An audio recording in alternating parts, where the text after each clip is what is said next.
Christmas উপলক্ষে fridge এবং Mary তাদের উপহারগুলি প্যাক করার জন্য অপেক্ষা করছিলেন। হঠাৎ দরজায় কড়া নাড়ল, হাতে একগুচ্ছ উপহার ছিল তাদের চাচা। বাচ্চারা তাকে দেখে খুব খুশি হয়েছিল। তারপরে তারা উপহারগুলি আনপ্যাক করতে শুরু করে। মেরি অভিনব পুতুল, খেলনা, খাবার এবং একটি সুন্দর সিল্কের পোশাক পেয়েছিলেন। ফ্রেড যা চেয়েছিল তা পেয়েছিল, একটি দুর্দান্ত ঘোড়া এবং একটি মাউস কিং। মেরি খেয়াল করলেন গাছের নিচে একজন সৈনিক রয়েছেন। এটি ছিল নটক্র্যাকার, খুব সুন্দরভাবে বাদাম সংকুচিত করার জন্য ডিজাইন করা হয়েছিল। মেয়েটি সত্যিই এটি পছন্দ করেছে, তবে ফ্রিজ বলেছিলেন এটি তার উপহার এবং এটি তার বোনের কাছ থেকে নেওয়ার চেষ্টা করেছিলেন। বাচ্চারা এতক্ষণ নিউট্র্যাকারকে প্রসারিত করেছিল যে তারা তার হাতটি ছিঁড়ে ফেলেছে। ভাঙা খেলনা ছেলেটির জন্য অপ্রয়োজনীয় হয়ে উঠল। মেরি খুব বিরক্ত হয়ে কান্নায় ফেটে গেল। তবে আমার চাচা সৈনিককে মেরামত করতে পেরেছিলেন। মেয়েটি খুশি হয়ে তাকে আলতো করে জড়িয়ে ধরল। দিনটি খুব ব্যস্ত ছিল, তাই তিনি শীঘ্রই ক্লান্ত হয়ে পড়লেন এবং ঠিক গাছের নিচে ঘুমিয়ে পড়লেন। ঘুমের সময় মেরি অদ্ভুত শব্দ শুনতে পেলেন। তারা মাউস ফাস্টমথ ছিল। মেয়েটি চোখ খুলল। বাড়ির জিনিসগুলি তাদের চেয়ে অনেক বড় মনে হয়েছিল এবং যে গাছের নিচে সে ঘুমিয়েছিল সে গাছটি একেবারে বিশাল আকার ধারণ করেছিল। মেরি বুঝতে পেরেছিলেন যে এটি যে বস্তুগুলি বৃদ্ধি পেয়েছিল তা নয়, বরং সে হ্রাস পেয়েছিল। হঠাৎ তার সেনাবাহিনী নিয়ে মাউস কিং অবাক হওয়া মেয়েটির চোখের সামনে উপস্থিত হল। মেরি খুব ভীতু হয়ে পালাতে চাইলেন, কিন্তু বিশাল ইঁদুর তাকে থামিয়ে দিয়েছিল এবং তারপরে একটি অলৌকিক ঘটনা ঘটল। নিউট্র্যাকার তার পায়ে ঝাঁপিয়ে পড়ে মেয়েটিকে ধরল। তারা তৎক্ষণাৎ বইয়ের শেলফে গাছটি উপরে উঠেছিল এবং এটি ফ্রেডজের খেলনাগুলিতে পড়ছে। চীনের সৈন্যদের পুরো সংগ্রহ ছিল। নিউট্র্যাকার সাহায্যের জন্য ডেকেছিল। সৈন্যরা সঙ্গে সঙ্গে তাদের পায়ে ঝাঁপিয়ে পড়ে তার পিছনে দৌড়ে গেল। নটক্র্যাকার সেনাবাহিনীর কমান্ড গ্রহণ করলেন এবং সৈন্যরা মাউস রাজার সেনাবাহিনীর সাথে লড়াই করতে লাগলো। খেলনা এবং ইঁদুরগুলির মধ্যে লড়াই ছিল মারাত্মক, তবে দুর্ভাগ্যক্রমে অনেকগুলি ইঁদুর ছিল এবং নিউট্র্যাকার বাহিনী পরাজয়ের শিকার হতে শুরু করে। মেরি এটি দেখে তার লুকানোর জায়গা থেকে দৌড়ে গেল। সে তার জুতোটি মাউস কিংয়ের দিকে ছুঁড়ে মারল এবং তাকে সরাসরি মাথায় আঘাত করল এবং সে অজ্ঞান হয়ে মেঝেতে পড়ে গেল। বাকি ইঁদুররা বুঝতে পেরেছিল যে যুদ্ধটি হেরে গেছে এবং সমস্ত দিক থেকে পালিয়ে গেছে। মেরি ছুটে গিয়েছিলেন নটক্র্যাকারের কাছে, তবে তিনি অচেতন হয়ে পড়েছিলেন কারণ মাউস কিং তাকে খারাপভাবে আহত করেছিলেন। মেয়েটি ভেবেছিল যে সে মারা গেছে এবং কাঁদতে শুরু করে এবং হঠাৎ মেরির পিছনে একটি সুন্দর পরী হাজির। সে মেয়েটিকে সাহায্য করার সিদ্ধান্ত নিয়েছে। তার লাঠির একটি তরঙ্গ দিয়ে তিনি নিউট্র্যাকারকে পুনরুদ্ধার করলেন। তার দণ্ডের দ্বিতীয় তরঙ্গ দিয়ে পরী সৈনিকটিকে একটি সুদর্শন রাজপুত্রে পরিণত করেছিল।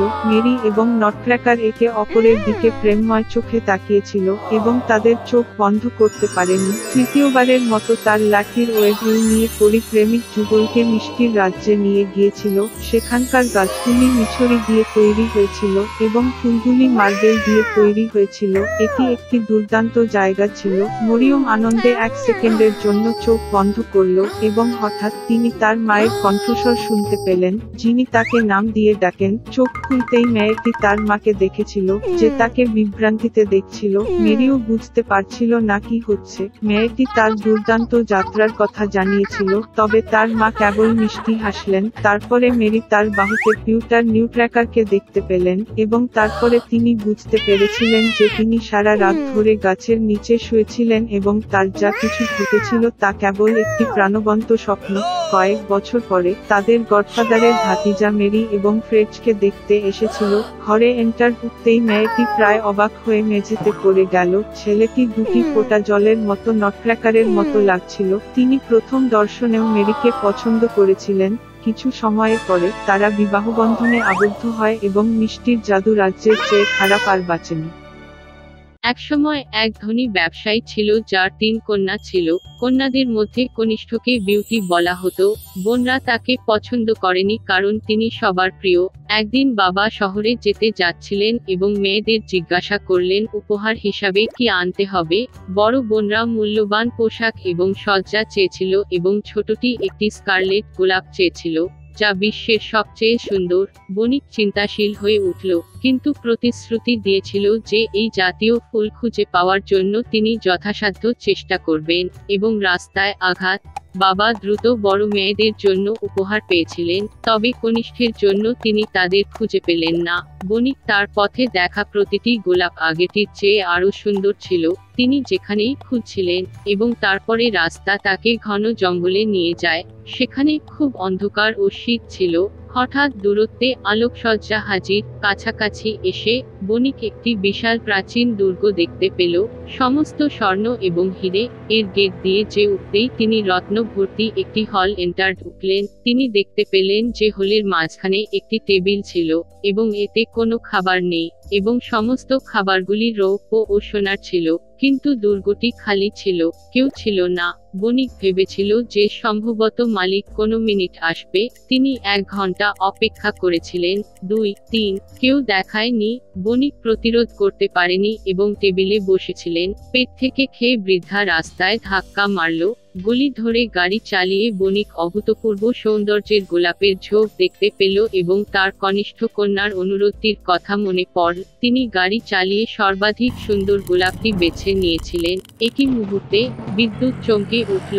বজ্রপাত হল, গর্জন হল, আর উঠেছিল যেন মাটির বাইরে, বণিকের সামনে, এবং কোনো জন্তু বা একটি মানুষ নয়, তবে একরকম দানব, ভয়ঙ্কর এবং লোভনীয়। এটি খুব রেগে গিয়েছিল যে বণিক তার আতিথেয়তার জন্য মালিককে ধন্যবাদ না দিয়ে তার প্রিয় ফুলটি বেছে নিয়েছিল। বৃদ্ধটি খুব ভয় পেয়েছিল, এবং বলেছিল যে যতক্ষণ না তাকে হত্যা না করে সে কিছু করবে।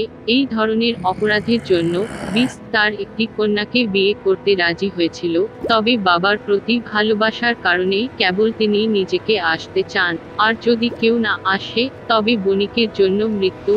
বৃদ্ধ লোকটি শোক করছিল, এবং বাড়ি গিয়ে নিজের মেয়েদের বিদায় জানানোর সিদ্ধান্ত নিয়েছিল। তিনি কোনো হিংস্র জন্তুটির জন্য ছেড়ে দিতে চাননি। আমি আমার ঘোড়ায় উঠে বাড়িতে চলে গেলাম। বাচ্চাদের সাথে দেখা করে তিনি প্রত্যেককে উপহার দিয়েছিলেন, এবং তার দুঃসাহসিকতার কথা জানিয়েছেন। বড় বোনরা কনিষ্ঠের উপর ঝাঁপিয়ে পড়ে, তারা বলে এটি তার দোষ ছিল। তিনি একটি লম্পট ফুলের অর্ডার করেছিলেন, যার জন্য এখন পিতাকে তার জীবন দিয়ে যেতে হবে। যার প্রতি বিউটি উত্তর দিয়েছিল যে সে আনন্দের সাথে তার পিতার পরিবর্তে জানোয়ারের কাছে যাবে, এবং তাই পরের দিন বিউটিটি রাস্তায় এসেছিল। ঘোড়াটি দ্রুত দুর্গে ফিরে যাওয়ার পথ খুঁজে পেল। হল প্রবেশ করে তিনি একটি দুর্দান্ত টক এবং খাবার সহ একটি টেবিল পেয়েছিলেন। বিউটি ভেবেছিল যে জন্তুটি তাকে খেতে চায়, তাই সে তাকে খাওয়ায়। রাতের খাবার খাওয়ার সাথে সাথেই গর্জন হল, আর এক ভয়ঙ্কর উল্লম্ফ দৈত্য হাজির, যেন মাটির নিচ থেকে, এবং বিস্ট বিউটিকে বলেছিল যেহেতু সে নিজেই এখানে নিজের ইচ্ছামতো এসেছে, তার অর্থ হল তার মন ভালো, এবং তাই দৈত্যটিও তার প্রতি সদয় হবে। এবং এই শব্দগুলির সাথে বিস্ট অদৃশ্য হয়ে গেল। সকালে ঘুম থেকে উঠে বিউটি হাঁটার সিদ্ধান্ত নিয়েছে। একটির ঘরে শিউকে তিনি টেবিলে একটি শিলালিপি দেখতে পেয়েছিলেন। বিউটি যা খুশি তাই করব। মেয়েটি ভেবেছিল যে সমস্ত দানবটি পরে দয়াবান, এবং সম্ভবত সে এটি খাবে না, তাই তারা দীর্ঘকাল বেঁচে ছিলেন। জন্তুটি বিউটিটির সাথে খুব ভালো আচরণ করে এবং তার সমস্ত ইচ্ছা পূরণ করে। একদিন মেয়েটি স্বপ্নে দেখেছিল যে তার বাবা অসুস্থ। তিনি সত্যিই তাকে দেখতে চেয়েছিলেন। বিউটি টিয়ার্সে বিস্টকে তাকে ছেড়ে দিতে বলেছিল এবং প্রতিশ্রুতি দিয়েছিল যে সে অবশ্যই ফিরে আসবে। দৈত্য জবাব দিয়েছিল যে সে মুক্ত, এবং যখন ইচ্ছা সে ফিরে আসতে পারে। পরের দিন বিউটি তার সবচেয়ে ব্যয়বহুল পোশাক পরে বাবার কাছে গেল। তিনি তার মেয়েকে সুরক্ষিত দেখে খুব খুশি হয়েছিল। তার বোনরা ছুটে এসে দেখল যে সে আরো সুন্দর হয়ে উঠেছে, এমনকি রানীর মতো পোশাক পরেছিল। 1 সপ্তাহ পরে বিউটির একটি স্বপ্ন ছিল যে বিস্টটি পার্কের ঘাসের উপর শুয়ে আছে এবং মারা যাচ্ছে। তিনি আতঙ্কে জেগে উঠলেন এবং জরুরি ভিত্তিতে ফিরে আসার এবং তাকে নিরাময় করার সিদ্ধান্ত নিয়েছিলেন।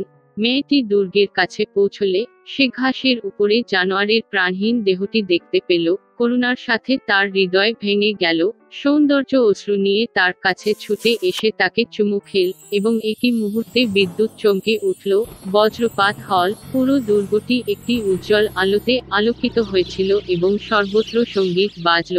দানবটি অদৃশ্য হয়ে গেল এবং এর জায়গায় সবচেয়ে মণিমুগ্ধকর রাজপুত্র ঘাসের উপর শুয়ে পড়ল। তিনি বিউটিকে বলেছিলেন যে এই অশুভ পরী তাকে মুগ্ধ করেছে এবং তাকে দানব হিসাবে পরিণত করেছে যতক্ষণ না অল্প বয়সী সুন্দরী মেয়ে তার প্রেমে পড়ে এবং বিয়ে করতে চায় না। সৌন্দর্য তাকে তার হাত দিয়েছে এবং তারা দুর্গে চলে গেল। পরের দিন বিউটি এবং রাজপুত্র বিবাহ করলেন এবং পরে সুখে সুস্থ হয়ে উঠলেন। এভাবেই একটি ভালো হৃদয় একটি অশুভ স্পেল ভাঙতে পারে।